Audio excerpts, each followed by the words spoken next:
Winter's Evening in Bekescsaba by Pippa Gladhill. Madam, the waiter says, don't do that to the picture. Please sit down. Please sit down. It's the small things that make a difference. Perhaps I think this and don't actually say it out loud. We're tired and wine has been drunk and it's near the end of the evening. Minutes are small things, for one. How can a minute be so small but make such a big difference? I obsess about this minute. 1 minute in an entire life. Tom's life, to be precise. Of 35 years, 3 months, 6 days, or if you prefer, 18,525,600 minutes, give or take a leap year or two. Did everything he'd ever done make it all add to him being there? 1 minute after midnight, bang. If he'd done just one thing different in all of those 18 million blah thousand minutes, just one different thing. So he'd been at the road junction, say, a day later, or an hour earlier, or even 1 minute different. If he'd taken a phone call, or a coffee break, or a beer, or a holiday, or if the supermarket queue had been longer or shorter, or if he'd worked later, or left earlier, or sneezed, or stopped to admire the view, or put on his waterproof trousers. If one of the millions of things he'd ever done in all of his millions of minutes had been different, then he would be here, now. And the van driver. Let's not forget the van driver and his impeccable timing in all of this. If he had stopped for petrol, or dropped his keys, or... The thing is, it drives you mad thinking how small a minute is, and how accidents are a matter of timing. Mistiming. The stupid thing is, we were going to the cinema that evening to see... I decided not, because, you know, it wasn't the Wednesday thing when you get 2 for the price of 1. The cost of a ticket is a small thing. I keep spooling over that decision. If only I'd said, but there's no point thinking this, but I do. I also think it must be possible. There is a way of going back, making time go back if you want it enough. Over and over and over I go over it. Start again that Tuesday. Yes, Tom, let's do that. Go to the film. No, Tom, don't stay on at work now that we're not going to the film. Don't work so late. Well, it doesn't matter. Not that much. And the alarm clock battery won't be flat, so you didn't rush out of the house in a hurry and leave your bike helmet behind. Bike helmet's another small thing. It's curved and black and looks efficient, like a neat black beetle. It sits on the kitchen table where it's been this last year. I can't move it from the table, although I want to. It sits there, day after day. A reproach. You always wore your helmet, but not that day. A year later, I'm still angry with you for not wearing it. It probably wouldn't have made that much difference, to be honest. The force of the collision, the rain and the van and you turning right off City Road. This photo here now, in the restaurant, in front of me on the wall, is a small thing. But small things add up to the big things. The big thing that can't be undone. A year later, and here we are in this restaurant, with your friends and your brother. I'm doing my best. I'm opposite your brother, who's also doing his best. We're all doing our best to celebrate you, though our best isn't ever going to be good enough. I didn't want to go out for this meal, but your brother said it would be a good thing to do, so we are doing the good thing. The soup comes. It's a dark red soup. I pick up the soup spoon, dip it into the bowl. The soup tastes of nothing much, so I put my spoon down. Instead, I reach for the glass of wine. I can do this because I've been practicing reaching for the glass like there's no tomorrow. Like there's no today either, come to that. I'm still angry with you, Tom. A year is a long time to be angry, particularly when you're not answering back. What am I to do with all this feeling? And your bike helmet on the table. I pay attention to the voice next to me. She's a friend of yours and means well. She asks questions. I'm about to try out a yes or a no or absolutely or really, is that so? But the thing is, I look up and catch sight of the black and white photo on the wall opposite. And a space opens up in my brain and the yeses or nos or whatever's just plummet through. Do not look at the photo. I look at the photo. It has a title, Winter's Evening in Bekescsaba. Where is Bekescsaba?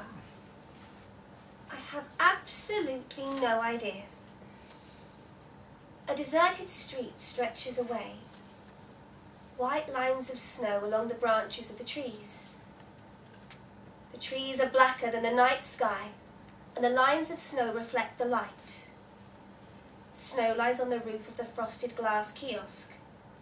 Light shines from the kiosk window. Behind the kiosk is a house, and a small square of light shines out from an upstairs window. And there, in the centre of the picture, is a bike.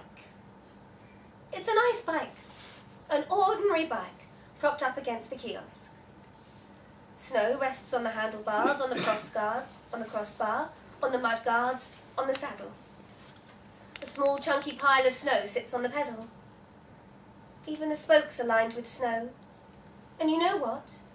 Just how the bike is, leaning up there, all the light from the kiosk shines on it. Like the bike's lit up. It's a white bike. A ghost bike. After it was over, after your brother and I left the hospital, he said we should go and pick up your bike.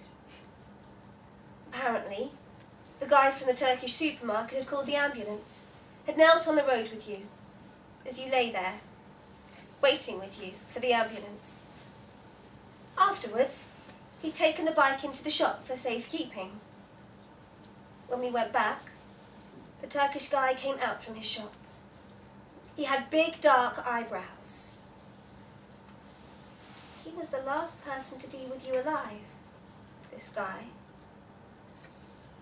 I wanted to ask him, did he hold your hand? Tell you it would be okay? I looked at him like he could tell me something I didn't know. This ordinary bloke with his soft eyes and black eyebrows, who happened to have done one enormous thing he could have done, being with you on the road as your life ebbed out. It looked like it mattered to him, though it's a busy road, and there are 9 million of us living in the city. His fruit and veg were on display outside the shop. Big bunches of parsley that looked so green and alive. Your brother took your bike and wheeled it out of the shop. Ka-chunk, ka-chunk. The bent wheel went as it went round, the broken spokes clinking. He pushed it to the nearby railings and locked it there. The Turkish guy pulled some dripping yellow flowers from the bucket of water, put them by the bike. I couldn't speak to him even then. I looked at the flowers, at your bike. There it was, as it was.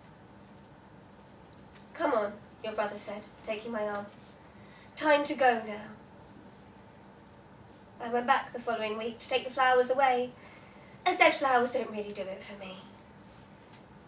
Your bike looked like it wanted to be off somewhere, like it had had enough of being left crumpled, locked up, like it was impatient to get going again.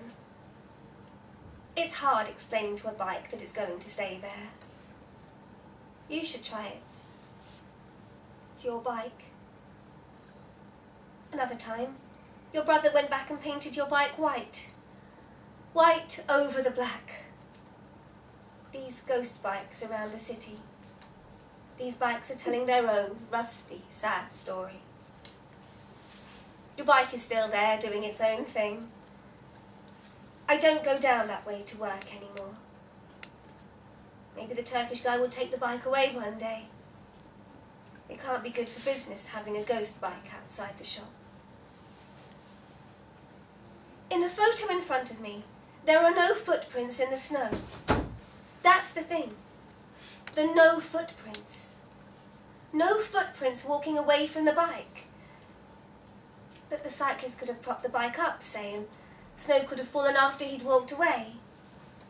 The snow fallen on the bike, on the street, on the trees, on the footprints, covering them up.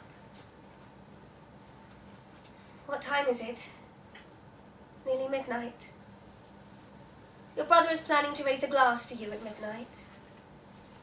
I won't be able to speak, to say anything at all. It's only been a year. A year is not a long time after all. Even though it's a long time to be angry with someone, a year is just days strung together, one after the other. Days and hours and minutes.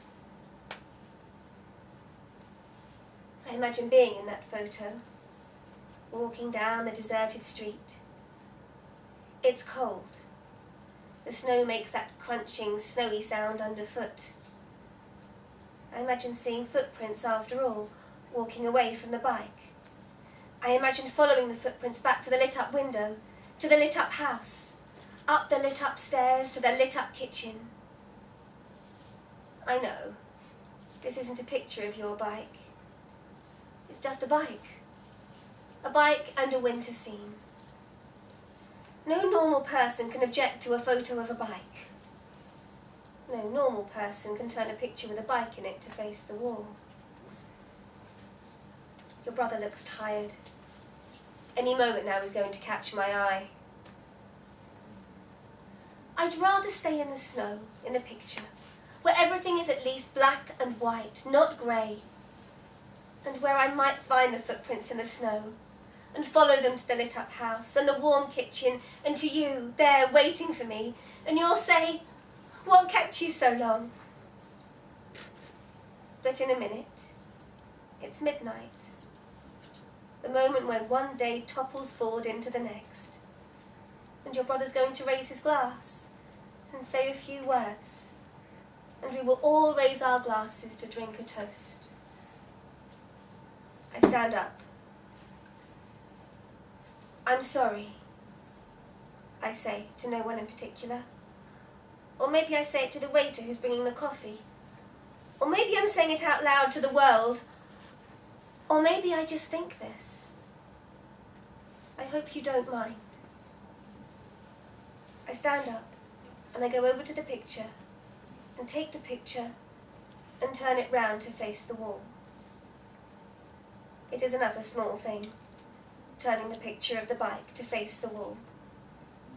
It's a small thing, but small things add up to big things, and at that moment I stop feeling angry with you for not wearing your bike helmet. It's a relief to not feel angry anymore. A year is a long time to be angry with someone when they can't answer you back.